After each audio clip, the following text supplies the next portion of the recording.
Good morning, everyone. I'm delighted to speak at the opening of the ScotMER Symposium on the subject of the use of scientific evidence in government decision making. I wanted to say a few words about my own background.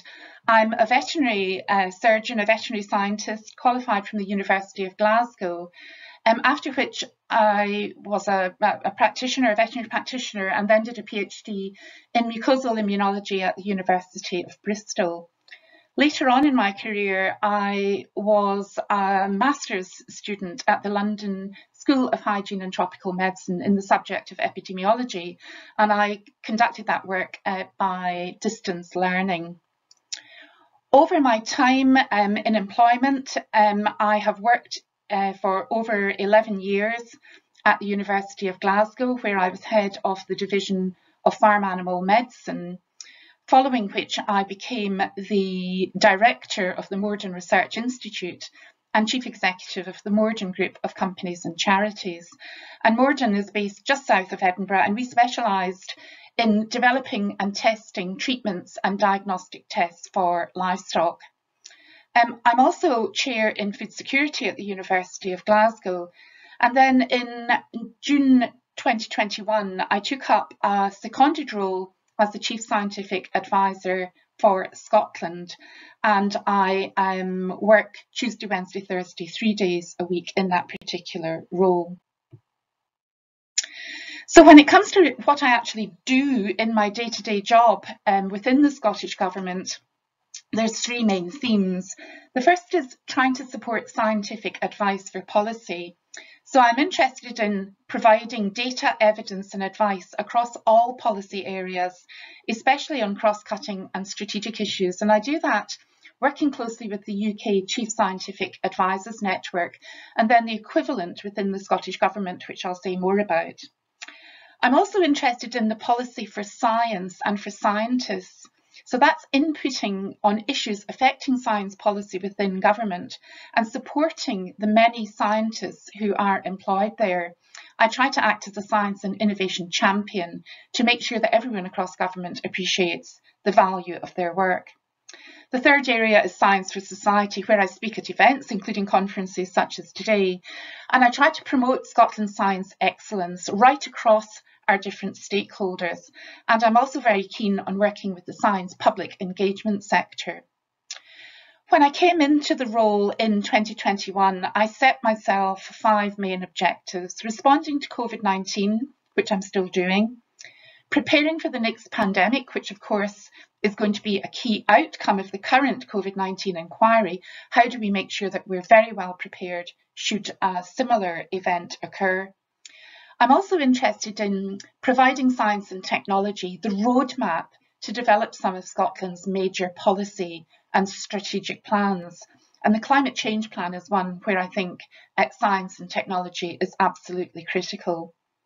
Because of my background, I'm interested in sustainable food systems for Scotland, particularly with our aim to be a good food nation and to introduce a bill to ensure that.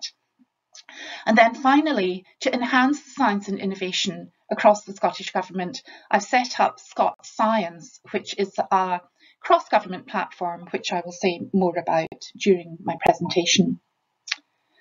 But first of all, I spend a good proportion of my time working with the UK Government Chief Scientific Advisors, and they work under the leadership of Professor Dame Angela McLean. She's the Government Chief Scientific Advisor.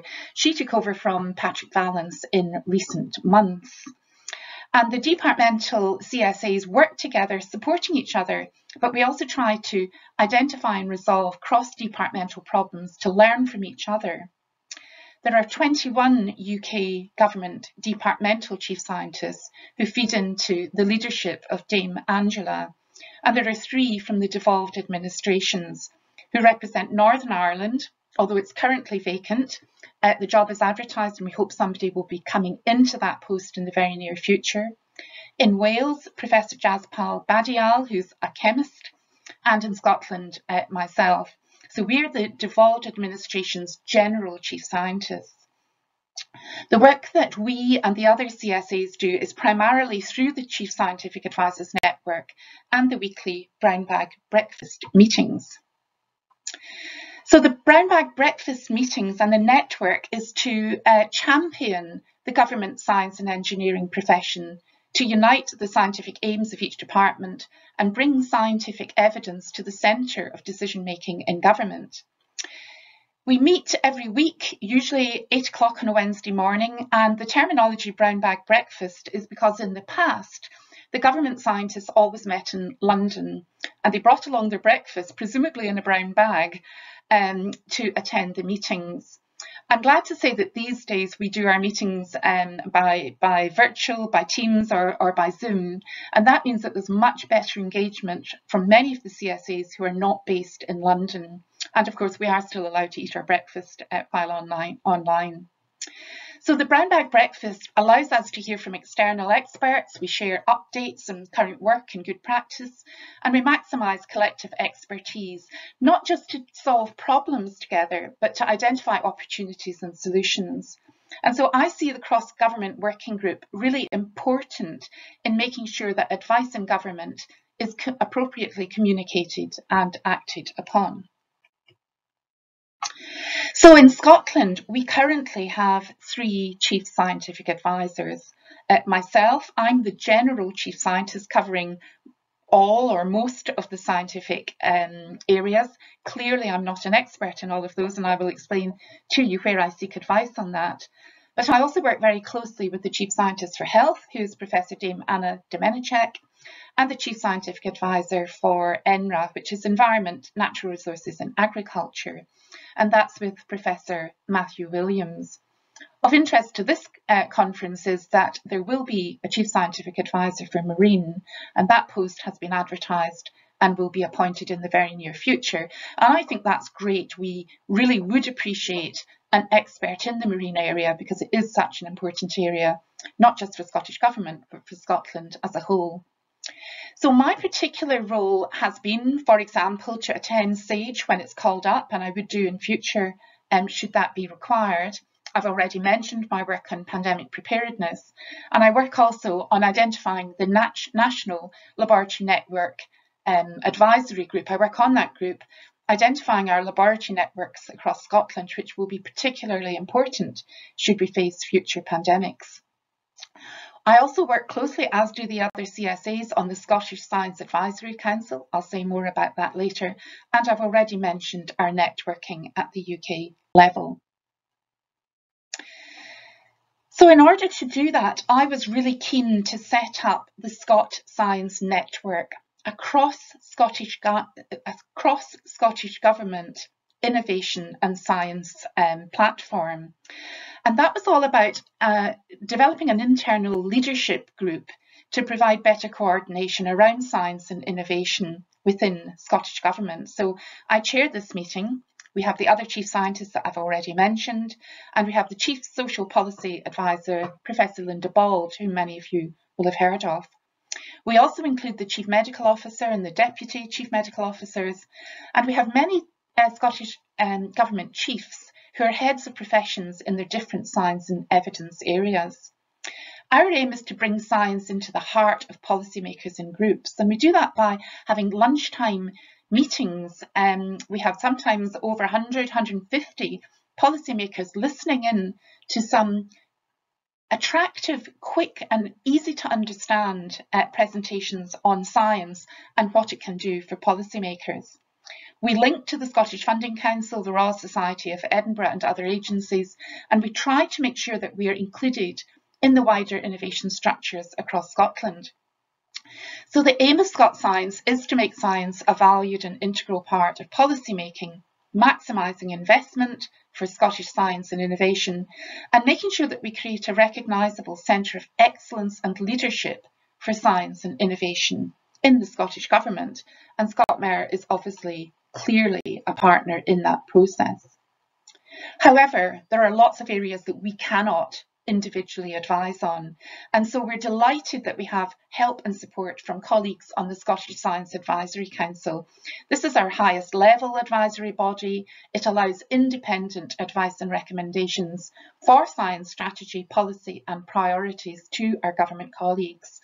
We have researchers, people from industry, practitioners and users of scientific innovation, and they support myself and the Scottish Government to make effective use of advice, knowledge and techniques when formulating and implementing those important policies. And they do that by working on a number of projects. You can see some listed here: quantum technology, environmental impact of Scottish manufacturing, one on COVID-19, another on robotics and autonomous systems, and more recently one on Scottish aquaculture. And I recommend these reports to you, and they can be found on the Scottish Government website. So science connections for Scotland are really important, and I actually believe that they're really substantial and that we are well connected. My emblems here in the middle is to indicate the Scottish Government and the interactions that we're having within government. But we also work very closely, I've already mentioned Scottish Science Advisory Council, but with the higher education institutes in Scotland, UK and overseas, and of course the National Academies, the Royal Society of Edinburgh and the Royal Society and others at the UK level. We have a good number of government-funded research institutes, the Safari Institutes. You can see here the icons representing those. And we also work extensively with the science and engineers within government, its agencies, the NHS and the non-departmental public bodies. The point I want to make about the scientists, engineers and analysts within government is they do number over 850 individuals. So that is about 10% of the civil service workforce. And I think they play a very important role with very substantial expertise in many different disciplines. So the integration and connections are good. So what is the role of scientific evidence in policy, or why is it a good thing? To me, I think it's pretty obvious, but it does sometimes need to be stated that government policy programmes are more defensible and more likely to be successful if they're informed by robust evidence bases. And here I've got some images indicating, for example, fisheries and catch limitations, the anti-drink driving laws and the restrictions on smoking, which were introduced as policies in Scotland ahead of many other countries. And it was Sir Peter Gluckman, who was the Chief Scientific Advisor for New Zealand. He has been really instrumental in showing why scientific evidence in policy is so important. And he has stated that governments are more likely to make better decisions when they use well-developed evidence wisely. But of course, scientific evidence is just one part of the policy jigsaw. The evidence can come from economy, from economics, statistics, the scientific evidence, which we have discussed and will discuss more, including social research, which to me is part of scientific research.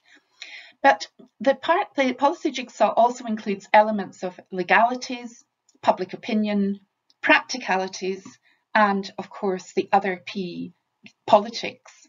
So when policy decisions are made, the evidence, the scientific evidence, is only one of the elements that the policymakers have to take into account, but nonetheless it's extremely important. So when it comes to science for policy, I think science is important for almost every policy that I could mention. But the one I am going to mention is the Climate Change Plan, the update for 2018 to 2032. And my image down here is the heat map of over time as the world becomes warmer and warmer, and this map can be identified at various different levels, different countries across the world with the warming patterns that we're seeing. But if we look at the Climate Change Plan, there are lots of different chapters listed here: buildings, waste, agriculture, and chapters on negative emissions technologies. And when I read the plan, it involves very significant input from all of our science, technology, engineering and maths, our STEM disciplines, again listed here, all the way from engineering, computing science to the social sciences. And so if we're going to go for a green recovery, can Scotland provide the workforce for the green jobs that are required? That's part and parcel of our national strategy for economic transformation, and of course highlighted in our Scottish innovation strategy. There have been some modest increases in higher pass rates comparing 2022 back to 2019 in the STEM subjects, but with a drop between 2022 and 2021. So I think there is a real challenge in the skills agenda, and these people are going to be absolutely vital to produce the science evidence and to undertake the jobs that will be required for policy development and for the businesses and industries across Scotland. We also know that technologies, practical and vocational subjects are going to be really important, and Scotland needs to produce these either ourselves or they need to come into the country through migration. Within the Scottish Government, we've been interested in our team in identifying areas of research interest. The ARIs identify research priorities for governments at the departmental level, and it's quite a mature area in the UK government, and we're trying to make sure that we play catch up on this. The UK government has a website to inform others about these research priorities, and they're used to help to direct government funding, including spending reviews. What they do is by identifying the priorities, it allows identification of gaps in research provision. And so I believe that this is really important, and we're undertaking this across Scotland because we know that within our different directorates and divisions, there is a different level of maturity in identifying these areas of research interest. And why I think it's so important is if we identify the areas where evidence is missing, the evidence can actually often be sought from within government itself, from those 850 scientists, engineers and analysts. And if indeed the data and evidence isn't there, external expert advice can be sought.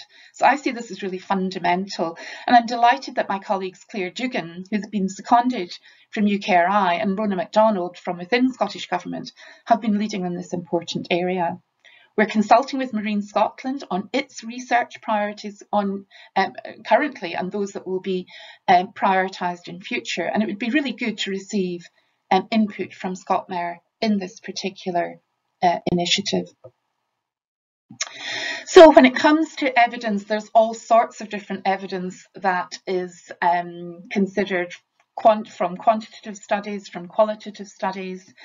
And I just wanted to make a few points, I suppose really looking back at some of the evidence that has been particularly topical during the COVID era. Obviously, data analysis has been absolutely critical to that, and I was delighted with the amazing work that was done by the Central Analytical Department within government. Data analysis obviously relies on quality data, objective measures, fantastic if it's as complete as possible, with lack of noise and consistency of results. And I think during the COVID era, we became much more perhaps not comfortable, but able to assess or appreciate the benefit of modelling. And I saw some great examples of different models being conducted using the same data sets, multiple modellers from different academic organisations and government organisations undertaking those studies, providing a consistency of model outputs which increases our certainty or confidence in what the models are saying to us. But if we are to use data and evidence, it's not just creating the data, it is about communicating that evidence. And I think graphical displays showing a variation in confidence intervals, showing how confident we can be in the evidence that's being presented, clear explanation of the methods, interpretation of the results, and stated qualifiers, which I've listed at the bottom of this slide, using language which will help policymakers and decision makers understand the qualifiers that go alongside the data and evidence. It's important that this is communicated appropriately to different audiences, and that main messages have to be repeated frequently and communicated in multiple ways. And often that's done by trusted routes of communication including by individuals who are particularly strong in communication. Just taking a couple of images here from some of the COVID studies. I haven't gone into any detail, but I just wanted to show you, for example, some of the graphs, some of the visual displays that were used to try and explain some of the data and evidence that was collected. Here we've got different ways. These were different data sets identifying daily infections per 100,000 of the population, showing a variation in the results, but from which averages, this red bar here, could be taken from the different analytical data sets that were looked at. And again, some great ones using maps to show different variations in different parts of the country. And then down here on the right, again, this is a modelling output showing some worst case and better case scenarios. I think this was relating to, again, to infection rate. And then the black dots showing the actual data. But I think this type of data visualization really helped in providing evidence to policymakers in a way that allowed them to understand that. So how should we change decision making when uncertainty and evidence increases? Well, there's lots of things, and these are not listed in any particular order, but reducing the time horizons for decisions, learning as much as possible about the options, avoiding risk, avoiding emotional risk taking one risk at a time where feasible, determining the worst case scenarios and keeping our options open. Perhaps the most important thing when it comes to decision making with uncertain evidence is knowing the goals and values that are important and trying to clarify the uncertainty when it comes to decision making.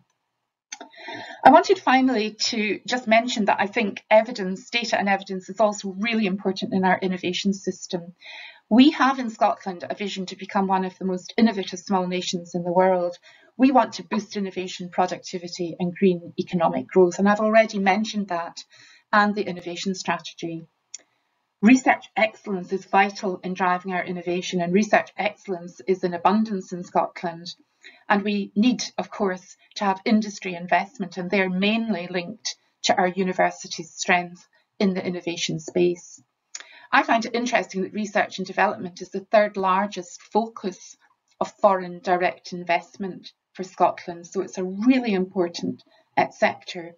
And I firmly believe that data and evidence is absolutely critical in driving innovation, not just within government, but also out with.